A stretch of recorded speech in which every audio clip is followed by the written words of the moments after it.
Evan Mobley is incredible, but I think you probably already knew that.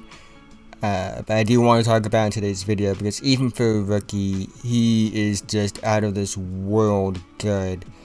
Before we do get into today's video, if you're new and you like basketball, really think you would love this channel. Haven't already, like, subscribe, hit notification bell, be notified whenever I release a video. I make videos like this, just talking to you about basketball, giving you my authentic thoughts. So if that interests you, this is the channel for you. Let's try to get 100 likes on this video so YouTube will recommend it to others. I'm trying to do daily uploads in the month of December. We are going to be 8 videos in as far as the streak of daily uploads go up to this point when I upload this video, and I want to continue that through all 31 days of the month. So again, if you want consistent basketball content, this is the place for you. But let's get into it. So Evan Mobley was somebody, as far as like pre-NBA goes, wasn't too high on him in high school. I had questions about his motor. I eventually started to learn that like 7-footers were just bored in high school, to be quite honest with you, and that happened to be the case with Mobley. The motor did run hot and cold, but again, it was just really a product of him being bored, being 7 feet tall, and being really skilled at basketball, because not many people could match up with him at the high school level, because there weren't many players in high school like Evan Mobley. And then he goes to college, really good at USC, Pac-12 Player of the Year, Pac-12 Defensive Player of the Year, on a USC team that really didn't make him the focal point of the offense. You can watch that USC team, and it did not feel like he was the focal point of the team. I thought Evan Mobley was the clear-cut number 2 player in the draft behind Cade Cunningham. I thought he was closer to Cade Cunningham than some might think. I thought he should have gone number 2 in the draft. I have a video on the channel talking about why I believe he should have been the 2nd overall pick to the Houston Rockets. Can't change history. Goes 3rd overall to the Cleveland Cavaliers, which is leading us to where we are now. Now, on the surface, Evan Mobley, the numbers are good for a big man as a rookie, but, they aren't, like, out of this world, like, Shaquille O'Neal type numbers, obviously. 14 points, 8 rebounds, almost 3 assists.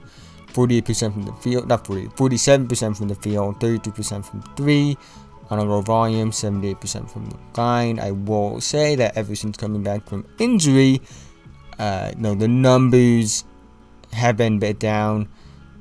Post-injury, he is averaging 12 points, 9 rebounds, 3 assists on 39% from the field, 37% from 3, 82% from the line. Pre-injury, he is averaging, 15 points, 8 rebounds, 3 assists on 49% from the field.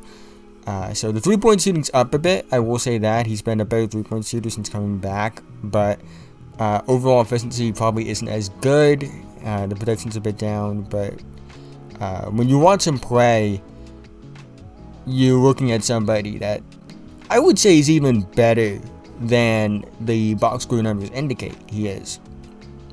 He's somebody that's averaging, again, like 14, 8, and 3, which is really good. But his impact feels when you watch him play like he's somebody that's averaging like 25, 12, and 5. Like, that's what the impact he has on the game feels like. He's a very polished offensive player as far as his movement skills go. He's a great mover, north to south and east to west. I do think, it's kind of hard to put up big numbers on the Cavs team that has, Darius Garland, who's been really good this season. Jared Allen, who has played like an all-star this season in his own right. Colin Sexton, when he was there, they just have guys on the team. And I do think moving forward, Mobley's proven that he's the centerpiece of the team. But right now, again, they do have established guys, so it's not like he would be putting up like these absurd numbers, even though I think he can put up absurd numbers in the future. He's only taking 12 shots a game. That tells you like where we are with him. You do notice some physical limitations as far as the weight goes. He's only 215 pounds. He does get pushed around a bit from time to time. That's just a product of him, being young. He's only 20. And, I do think he can get up to around 230, 235, maybe 240. But I don't think the weight matters that much just because he's so skilled. Because even if he doesn't bulk up, he's skilled enough to play the power forward spot in the league. And, you know, he has movement skills that are better than some of the small forwards in this league. A decent amount of small forwards, I would say. He has better movement skills than. And he's a big man. Right? He's 7 feet tall. So that goes to show you, like, how gifted he is. The 3-point shooting is interesting to me because he's taking 2 a game, hitting them at 33%. He's capable. You can't leave him open. He can be a pick and pop threat. He can even show some pull-up stuff, I would say.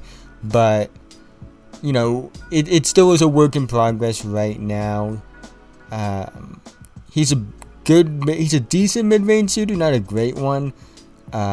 Great paint scorer where he takes a decent amount of his shots from.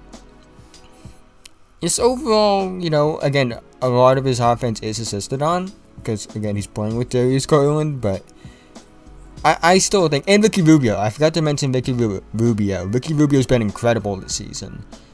Ricky Rubio's a very good player. One of the more underrated players, I feel, of his generation. But, yeah, you know, his career high is 26 so far. His career highs all feel like what he puts up every night, I'm not gonna lie. Like, 26, 11, and 6. And that's what it feels like. Every time I've watched him, it felt like he's put that up, even if he hasn't. He's a very good passer. Speaking of the assist, he's a better passer than, like, 2.6 assists per game suggests. Great feel for the game as a passer. You know, numbers don't always show the full story when it comes to passing. I mentioned that a lot in the draft, specifically with Cade Cunningham and his assist numbers. I think the same thing could be said about Evan Mobley, where they don't average a lot of assists, but that's because they aren't the primary, although Cade was the primary, to be fair. But with Mobley specifically, the subject of this video, you know, he never will be a primary, like, guard just because he's a big man and he's playing with Darius Garland, who's proven he can be a guard that has the basketball in his hands a lot. So for that reason, I understand why his assist numbers ever won't be, like, out of this world. I do think, though, he can get to, like, 5 assists per game. I think that's very capable of him. I think he's capable of averaging more assists per game than that. But right now, as long as he's playing with Garland, I don't know if he will. But really, though, what makes Mobley special, because the offense, it's growing. And, you know, there's potential to be great on offense. There is. And, you know, he's decent on offense already.